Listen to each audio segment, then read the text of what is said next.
is great to see you here in Monaco. Great to see you too, Erica. I'm delighted to be here talking about books, my favorite thing to do, and reading. Same for me. What do you like to read in the summer?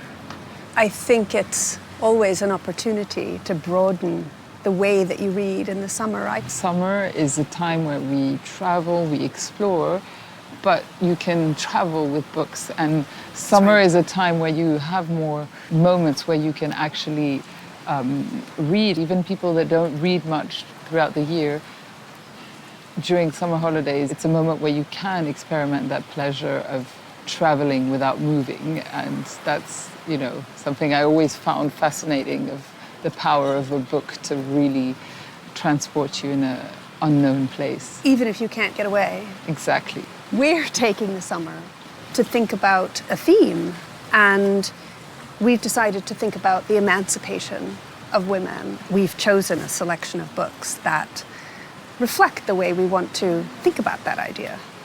But also what was important to me in that selection of books was to alternate, I would say, between lightness and also gravity. I really wanted to find books that could have something in their approach that is light and does not make you feel completely, squashed by something too difficult to handle, but at the same time addressing important issues and political issues.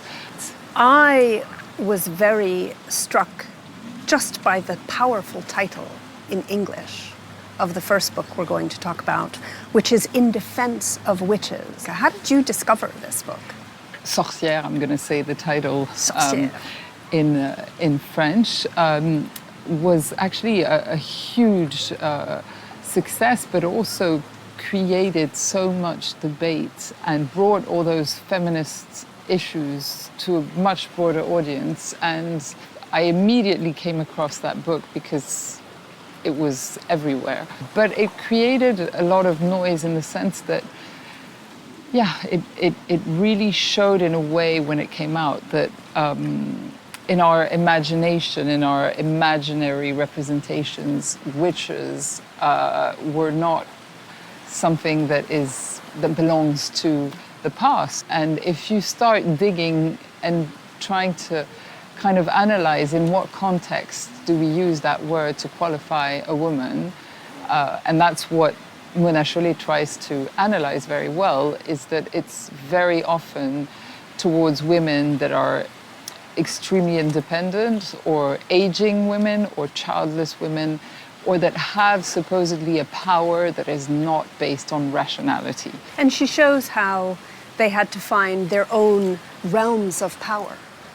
She brings it right up to the present day through her own experiences as a journalist, but also talking to her friends, talking about body image, talking about the choice whether to have children or not. I love the way she moves back and forth from history into the present. I think there's a really fruitful dialogue in this book. And all the part where she treats about aging is very strong, because of course it's based on common sense, on experiences we make every day. She manages to bring it out in such a brilliant way. In French, for example, you are first called mademoiselle and then you become madame in your 30s, and this is a switch that men do not experience, and it refers in a way to Coco Chanel, who wanted to be called mademoiselle for her entire life. It's a wonderful, rich, lively book. And also because it's very personal. It's an essay, but it's very personal. So even if you're not familiar with the theory itself, you can totally read the book from beginning to end, because it's a lot of pop culture, day-to-day experiences, and that make it a very, very easy read on a topic that's extremely rich and that's full of references. Yes, I agree. And she weaves together de Beauvoir, Coco Chanel, Adrienne Rich, with the conversations that she has with her friends about what's going on in their lives. I was so excited to discover Annie Ernaux. This is a writer maybe I'm ashamed to say I had not read, but again, this is the joy of reading in the summer. You have to read Annie Ernaux. I thought it was completely breathtaking. It's only 50 pages long, and it's an account of a woman having an affair with a married man. But you feel that so vividly. It's so sharp and so vital.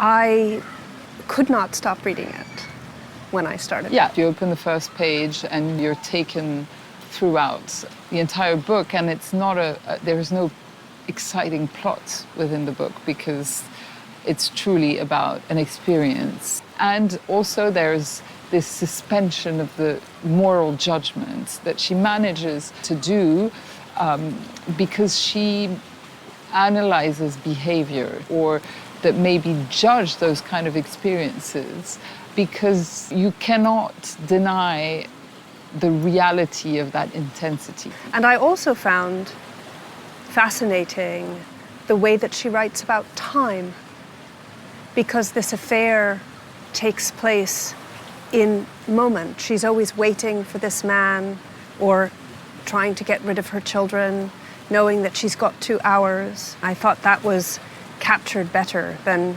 almost anything I'd come across in literature.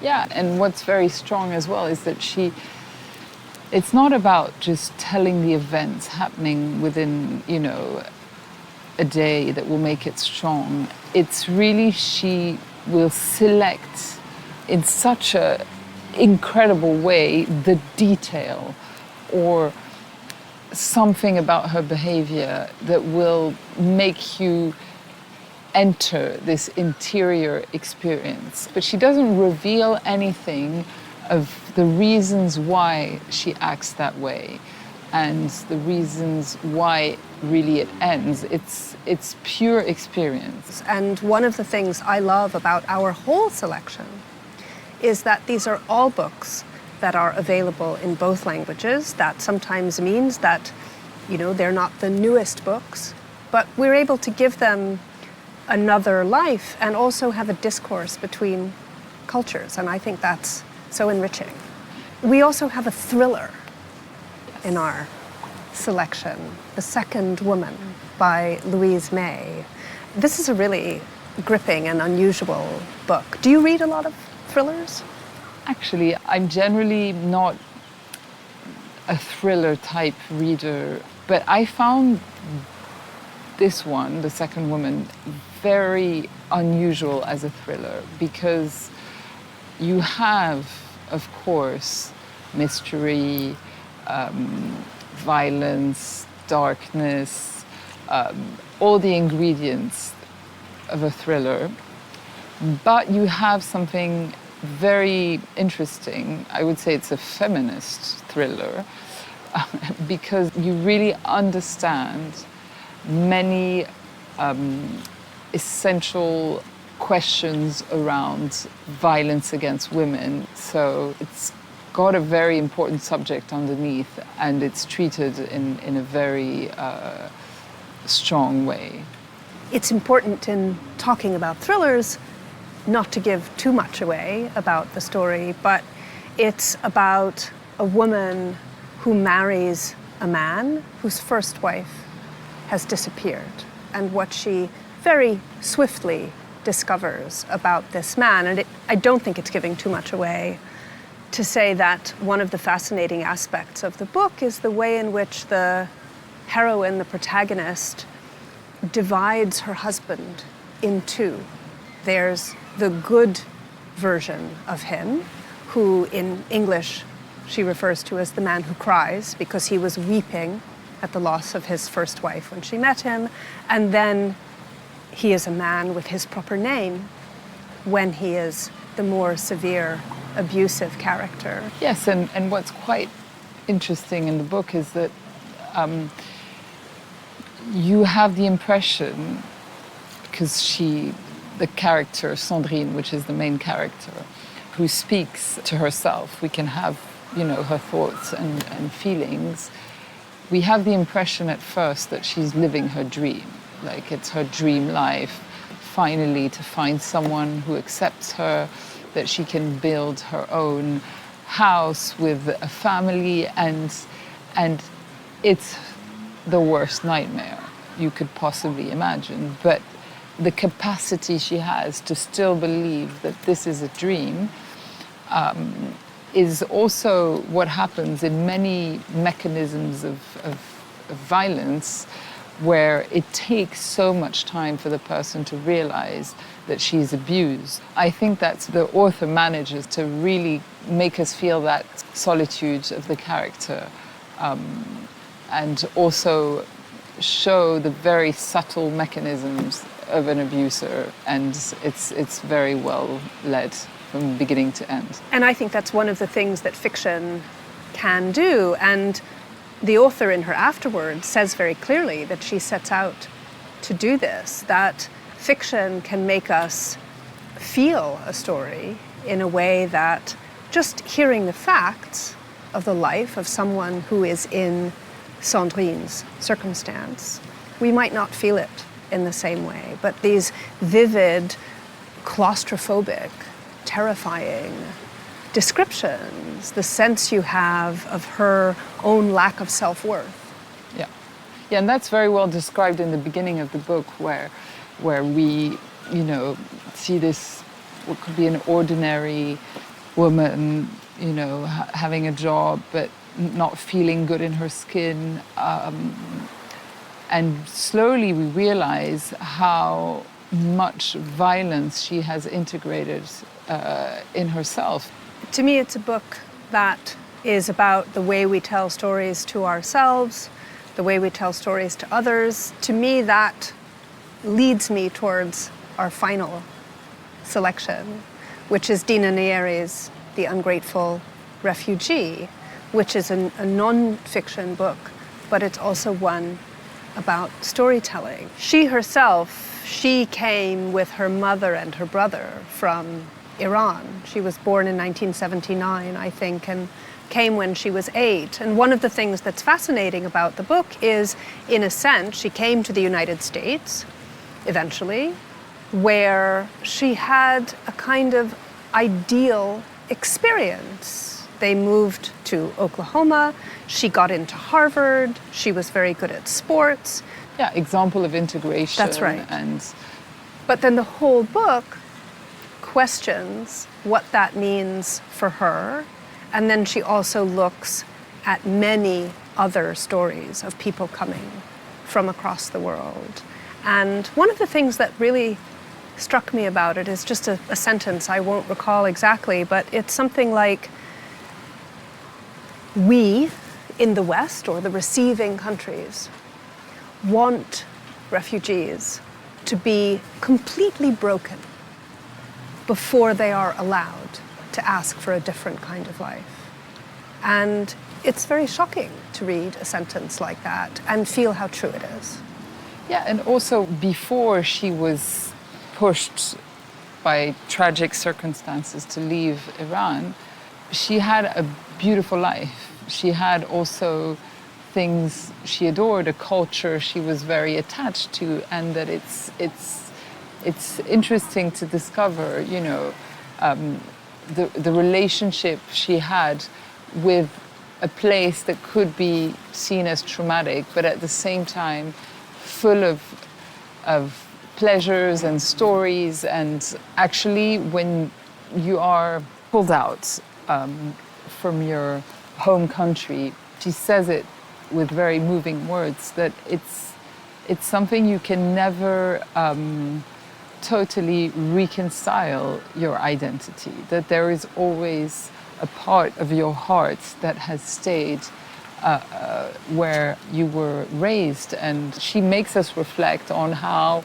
a refugee has to integrate and has to show and prove that it's part of a new culture, which is extremely important. But she explains from bottom of her heart how you can have such conflicted feelings in those tragic situations. She doesn't only explore her own story, but she, after many years of being successfully integrated, she decides to go and interview hundreds of refugees throughout the world who have different backgrounds, different stories, and she realizes that there's always the same thing where it's so difficult to tell your own story because it has to either be a success story or if it's just a banal situation, then you have to be totally, integrated and you can't really speak about the past. And I think it's very...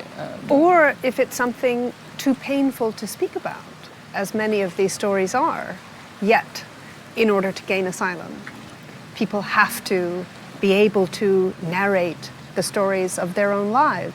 And one of the things that's fascinating about the book is the way that she pinpoints how people seeking asylum are asked to tell their stories in a particular way. And if they can't do that, they may be refused. Yeah. And she points a very important point by showing us that. But, as we were saying in the beginning of the conversation, the importance to broaden your horizon. And, it's maybe something, we can have not experienced exile and escaping, a war zone or what it means to leaving everything behind, but it gives you a different perception on what it is because it's her own story, but so many stories that she has managed to recollect. And it's the fact that there are so many stories she puts together that makes it very strong and has changed my perception of what it is to be a refugee. And it's called The Ungrateful Refugee, and that title is quite, striking because, a refugee is supposed to be always grateful for having had a second chance and having had the possibility to integrate a new home. But it's more complex than that. She doesn't say that you have to be ungrateful, but it's the constant proof you have to give that it was horrible what you left and everything's incredible where you are. And it's much more complicated than that. And so because she has such a successful story of being a brilliant writer, intellectual, she feels that she's allowed to say that because she's succeeded. But she also, I think, gives the possibility maybe to people that cannot speak to have a voice. And Absolutely, absolutely. It's a beautiful and heartwarming book as well. It's wonderful when you feel her reconnecting with her Persian culture through the food that she cooks. I'm very grateful to have read it. It broadened my horizons, absolutely. Well, that was a wonderful conversation. Well, thank you, Erica, for having that exchange with me, and it's always a pleasure to talk about books with you. Till next time.